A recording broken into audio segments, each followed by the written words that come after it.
Hello বন্ধুরা, সোমার রান্নাঘরে সবাইকে সন্ধ্যার টিফিনে শুভেচ্ছা। এ দেখো, আজকে বানিয়েছি মাছের কাটলেট, ময়দা দিয়ে বানিয়েছি। আর আলুটা বানিয়েছিলাম, আলুর ভিতরে পুরটা বানিয়েছি আলু আর পনির দিয়ে।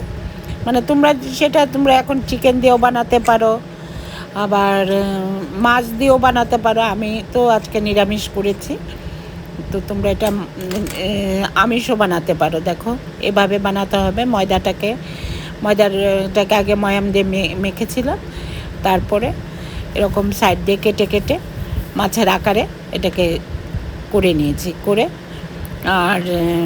করে তারপরে তেলে ভেজে নিয়েছি। ভেজে নেওয়ার পরে দেখো কত সুন্দর একটা মাছের একটা হয়, শেপটা দিয়েছি মাছের মতন করে। একদম ইজি একটা জিনিস, তোমরা এভাবে করে দেখতে পারো।